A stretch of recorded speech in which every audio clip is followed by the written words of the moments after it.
ওরে কবি, সন্ধ্যা হয়ে এলো, কেশে তোবার ধরেছে যে পাক। বসে বসে ঊর্ধ্বপানে চেয়ে শুনিতেছ কি পরকালের ডাক। কবি কহে, সন্ধ্যা হলো বটে, শুনছি বসে লয়ে শ্রান্ত দেহ। এপারে ওই পল্লী হতে যদি আজও হঠাৎ ডাকে আমায় কেহ। যদি হোথায় বকুল বনচ্ছায়ে মিলন ঘটে তরুণ তরুণীতে, দুই আখের পরে দুইটি আখি মিলিতে চায় দুরন্ত সঙ্গীতে। কে তাহাদের মনের কথা লয়ে বিনার তারে তুলবে প্রতিধ্বনি।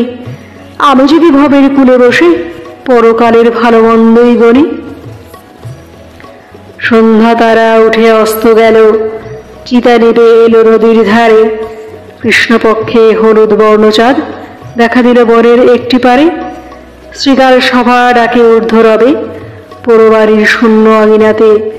এমন কালে কোনো গৃহত্যাগী হেথায় যদি জাগতে আসে রাতে, জোর হস্তে ঊর্ধ্বে তুলে বাঁধা চেয়ে দেখে সপ্তঋষির পানে। প্রাণের কূলে আঘাত করে ধীরে শক্তিসাগর শব্দবিহীন গানে।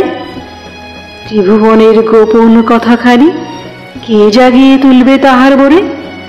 আমি যদি আমার মুক্তি নিয়ে যুক্তি করি আপন গৃহকোণে। কে এসে আমার পাক ধরেছে বটে, তাহার পানে রাজ এত কেন। পাড়ায় যত ছেলে এবং বুড়ো সবার আমি এক বয়সী যেন। ওষ্ঠে কারো সরল সাদা হাসি, কারো হাসি আখির করে করে। কারো অশ্রু উছলে পড়ে যায়, কারো অশ্রু শুকায় বনে মনে। কেউ বা থাকে ঘরের করে দোহে জগৎ মাঝে, কেউ বা হাঁকায় রথ।